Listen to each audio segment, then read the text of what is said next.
going with this video, I just want to take you through some photos that I took on the 28th of August 2015, just gone. And there were a lot of witnesses to these lights and these orbs and this other little planet in the sky on this at the time just before the sunset. But if these lights, all these series of lights, spheres, orbs, and this little planet up here, let's have a look at where the planets were on the 28th of August 2015 first. So let's get that up, and that's what you're looking at here. I would have been standing about here with my girlfriend, just staring up, kind of tongue-tied and twisted, just not really believing what we're seeing. So that's where we would have been standing. Now you can see from that image that Venus is directly in front of us, but below the Sun. Mars is also below the Sun. And Jupiter is way behind the Sun. If it appeared anywhere, it would appear above the Sun, slightly to either side maybe, but not that far down. But you wouldn't be able to see it because you wouldn't be able to see it past the bright light of the Sun. It would have to be kind of on this side of the Sun for us to be able to see it. It's none of the planets that I can see there could be whatever this thing is right here. And as for these two spheres and the glow behind, there's no place for it to be up there or on the right of the image here, which is the northern hemisphere of our solar system. And for it to arrive on this side, it has passed through what you're looking at here, which is the ecliptic. As in, you can only get a solar eclipse on this ecliptic line. And for Nemesis and this cluster of planets to be here, when they've been only observed in the southern side, they have already gone through at one point. They have to. Which means, like I say, they're either going to come back, because there's nothing there that can that you can see would be there on that day. Which means if they've got there, they're either going to, like I say, keep going out and stay in the kind of northern aspect of our solar system and eventually just fly back out the other side, or they're going to cut back through. And if they cut back through, then we have to consider where they went through. What's the most logical assumption or guess that we could put together without being NASA, from corroborated testimony that we've got at the moment? Where was the most likeliest place it made its way through? Because if we know where it went through, then we can run a line from that point directly through the centre of the Sun, and somewhere along that line, depending on the exit speed and the exit point as it leaves the Sun, we can predict the line that it will exit across the ecliptic. So we've got this sighting of the tail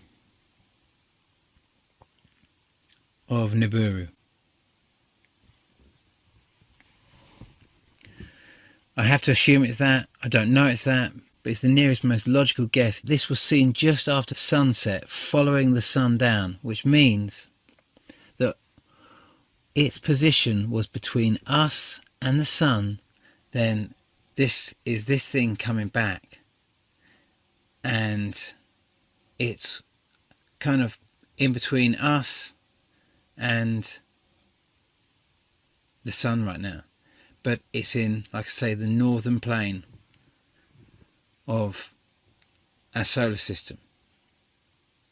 It's above the ecliptic. If we could make an assumption by the information that I'm presenting here, the exit points here, let's run through it. We run midway you know, mid to late September. That's the midway point. And then 3/4 of the way through, we reach round about November. But then it's really coming in close. If we're on line with that at that point, and it exits here, by the looks of this, if we were due to hit, because that would be the most likeliest time, somewhere along this line, leading into sort of like leading into December, is going to be the line of crunch point. But the Earth changes going on from this point here, from early November. The real Earth changes of this, if we're on line with this when it exits at this point along this line here, it will be, as far as I can see, in December. But November round here is the midway point between the two. That's where you absolutely have to be where you want to be by that time, as far as I can see. My logic, you've got till November to get to where you want to best be to deal with this. And that's what this video is all about, because that time in November is a critical time.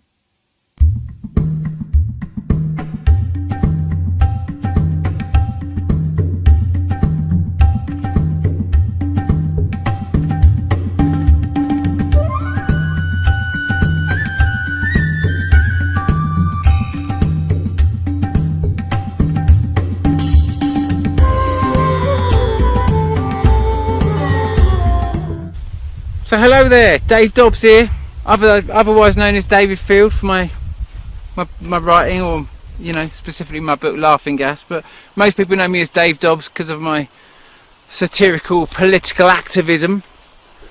But I'm here, I'm up in the Pyrenees, and I've been putting out this whole news about Nibiru coming in, this thing that's coming in from our second binary sun, the binary sun to our own sun that comes by supposedly every 3,600 years. And there's a lot of stuff coming up, and there's a lot of videos coming up about that. And so this video is about fundamentally three things. First is going to be CERN.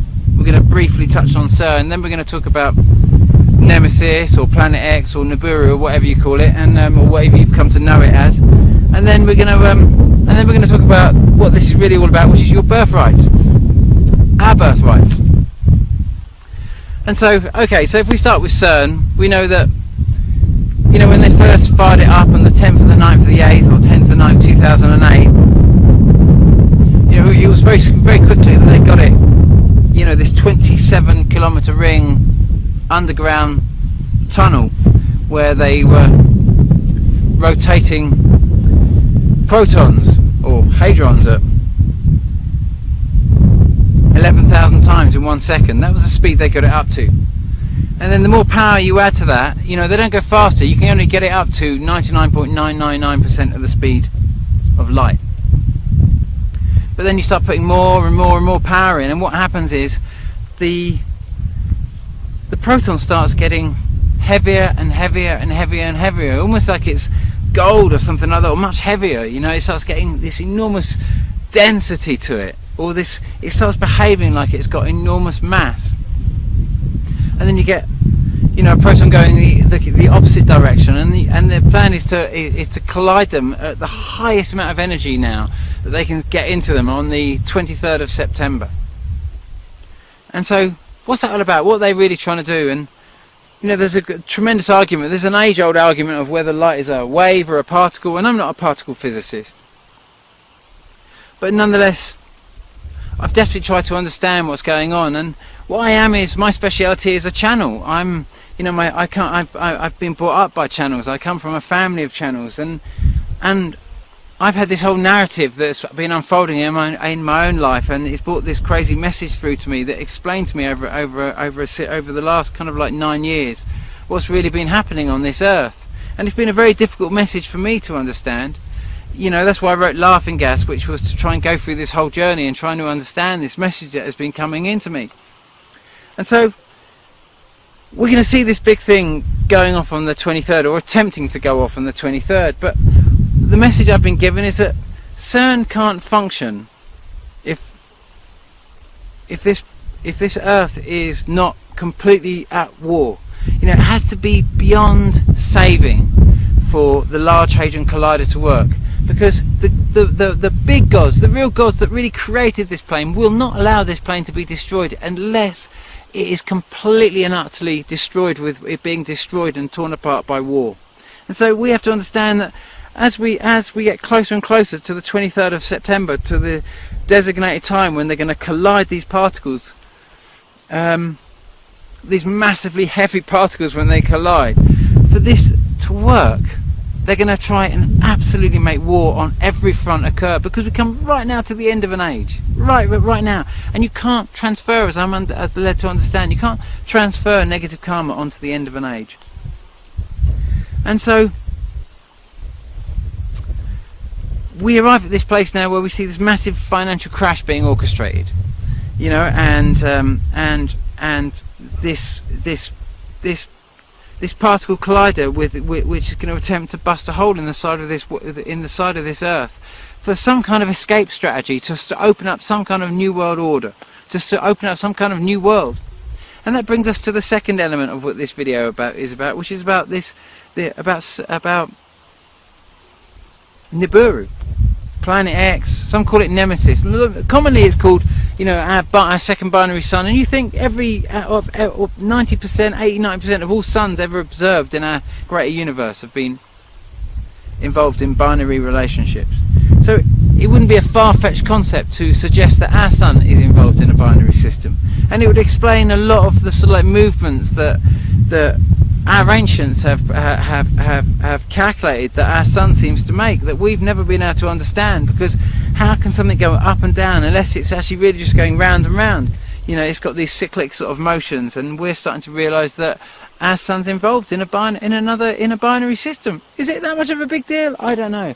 But if it is involved in a binary system, then it is likely that at some stage we get closer to it and further away from it. And as I'm understanding, that is now coming in, and we've got so many witnesses of a second sun that's been in you know, you can see it as sunset. You can see, you know, we've been observing it over the last few days, because I'm here right now up in the Pyrenees trying to walk my talk, and I've left the UK because something very big is coming in, because our governments have desperately tried to orchestrate this war to make sure that they can bust a hole in the side of this world, and that's really happening. Even though you might think I'm mad when I say this, I've got to walk my truth. Like, we've all got to walk our truth, and I understand this thing's going to happen. And because of the decisions that have been made in the UK and America, this thing is going to massively affect the UK, because the karma of what we've done. You know, we're going for Assad at the moment. We say he's a war criminal. David Cameron keeps telling us that Assad is a war criminal. He supposedly gassed his people on the morning the UN weapons inspectors were in town. Is that really likely? You know, this country that manufactured everything itself. Look at Aleppo, where they had their massive great seed storage, you know, organic seed storage. It's all been utterly destroyed. Why? To wipe out another sovereign country. That's what our governments do. And so we've got karma coming in. That's all this Nibiru and all this represents, is karma. And so this brings me to the third element of why I'm here in the mountains. I'm getting out of the way of what comes. But the thing is that you can't believe that. None of you can believe that. But some of you might have heard about this series of crop circles that have appeared in the Netherlands, that have been all authenticated with the heat nodes, that mean they haven't been man-made, haven't been created by human beings. Basically, they are genuine crop circles, as in created by an intelligence beyond man. And the translation of it, should I say, is that it's telling us that Nibiru is coming in. It's telling us that something very big is coming in, and that 7th of November is the date of this big alignment, planetary alignment. And it turns out that this is the date, supposedly, that Nibiru comes in, and this is also the date of this massive alignment that is actually going to occur. 5 planets, 6 if you include the moon. I know the moon's not a planet, but this massive alignment is going to occur on the 7th of November this year. And that's also my birthday. So I figured, I've got a political party called the Birthday Party, so I'm just going to invite you to my birthday party. That's the only solution, because you can't believe any of the stuff I've just told you. Really, realistically, I understand. I can barely believe it myself, and I've been writing and researching and doing lots of stuff on this to try and get my head around it, and I'm holding on with my fingernails with it myself, and so it's too much of a big step for you to believe. But you might be able to believe that it's my birthday on the 7th of November. That's not that far-fetched. And you might be able to go on to something like solarskype.com and actually have a look and just look at the alignment yourself that's going to occur on the 7th of November and think, wow, that is pretty, wow, that's big. And if you like what you see, then all I can tell you is get out of the UK and come to my birthday party. I've just got one little problem. I've got absolutely no money. I'm up here in the Pyrenees trying to get out of the way of Nibiru, and I'm realising that we need a seed bank up here. We need a seed bank, because the only thing that's going to stop absolute chaos after this thing comes in and to bring communities is seed and all the things that are going to be important for a community. So if you come up to the Pyrenees, I haven't got any land, I need money, I need support. I'm about to start releasing this second book, and I really need some financial help with that, because no way am I going to find a publisher for that, because all the publishers that I've ever seemed to find are all just, I don't know, they're hell-bent on supporting the New World Order and everything else like that, and we all have to do self-publishing. And I do alright, I've sold a few copies of Laughing Gas, but I'm never going to be able to support myself doing that. You know, it's one of those things that I need money, I need cash, I need finance, we need land to sort of like help communities come together. We need a lot of assistance, and seed is going to be the only thing left that is worth investing in after this goes down. It's going to be seed, seed, and seed. That's what it's all going to be about. No seed, there is no community, there's no future. And that's why Monsanto have bought out all the big seed companies, because they know they take away your seed, they take away your future. You're done. That's the only thing to invest in now, seed. And obviously land to plant it and that sort of stuff, but there's not going to be many people around after this, because most people aren't going to believe it's coming in. So there it is. It's your birthday party as much as mine, believe it or not. It represents the end of an age, and it represents the beginning of an age, this alignment. It's your birthday party. It's celebrating a new age, it's celebrating the end of an age. It's all about you folks, really. It's your birthday party as much as mine. It's just my birthday actually falls on that day for some odd reason, but then I am the leader of the birthday party, so there will always going to be a sense of irony in the whole thing. Not that I planned it that way, but there you go. It's just the gods having their last laugh, I suppose. But there you go. So happy birthday. And I might see you on the 7th of November, and if I don't, well, I'm going to see you on the other side. Or I'm completely mad and this isn't really happening and Dave's just on one. But if it does look like this is happening, and you suddenly realise that all this is going to come to pass, and it starts looking like, oh my god, and the sun gets blocked out on the last 3 days when this thing comes in, don't panic. Even if you can't get out of the way of this thing, it's all going to be alright. It's just the end of an age. It's not the end of your soul or anything else like that. It's just the end of a cycle. And if you couldn't follow your heart and you just rule by your beliefs, then you can learn a lot from that as well. But just remember, this is all just about teaching you peace. This is what happens with a nation that is obsessed by war. It was always going to end like this, one way or the other. And so you've learnt peace at the end of it. Even if you can't live beyond that time, you'll have learnt the woes of war. And that's all this is about. It's about learning what's right and what works and what doesn't really work. And war was never going to be an eternal technique.